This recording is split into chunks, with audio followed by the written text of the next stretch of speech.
Struck out Wisdom his last time up.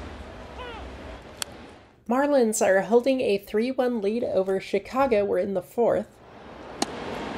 Strike three called, and the Cubs do nothing. Wisdom has been thrown out of the game. Wisdom slammed his helmet down. The good old standards for removal. Let's see what Wisdom did to get tossed.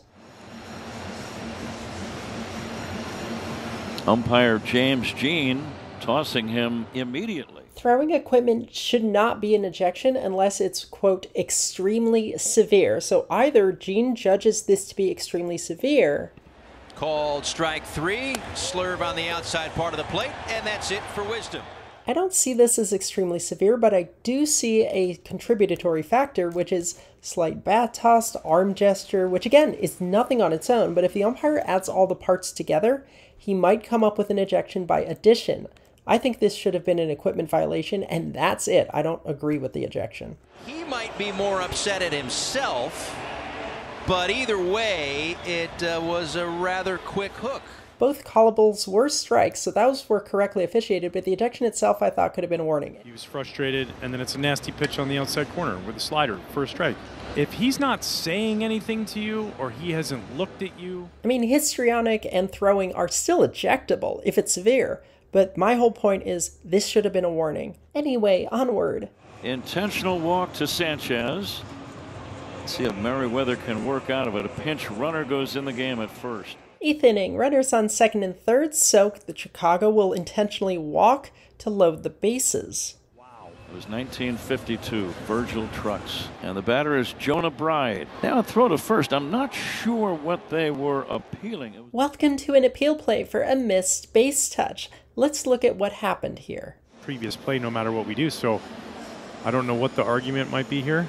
How about that? He is ruled out. Todd Tishner, the crew chief directing traffic, Corey Blazer making the call.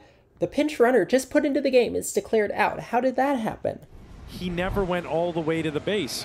We see him stop short of first base. I do. That's why you respect 90 feet. Pat, you go all the way, otherwise it doesn't count. The appeal play is only half of the rule because obviously the pinch runner is touching first base. So doesn't that correct the action? Jesus Sanchez was awarded the free pass, but he never went all the way to the base. All right, folks, here's the rule. A batter entitled to first must go to first and touch the base before other base runners are forced to advance, which also applies when a substitute runner is put into the game. Sanchez. Did he go to the bag? Oh boy. Counsel has a beef. Got to go to the bag. The rule is written so that the actual batter must complete their obligation by touching first base before they can be pinch run for. If they fail to do it, it's a base running error and appeal play and cannot be corrected after the fact because it is a dead ball. Batter runner in that situation has to acquire first base. He has to acquire it before the pinch runner can get there. And the exception, of course, returning to touch a base during a dead ball, provided you didn't go to the next base. But in no case after entering a dugout are you allowed to exit the dugout again to touch a base. I'll be honest, and we say this all the time at a ballpark, not sure I've seen that before. Not sure I've seen that before. Furthermore, the act of being removed from the game means you can't do game actions such as returning to touch a missed base.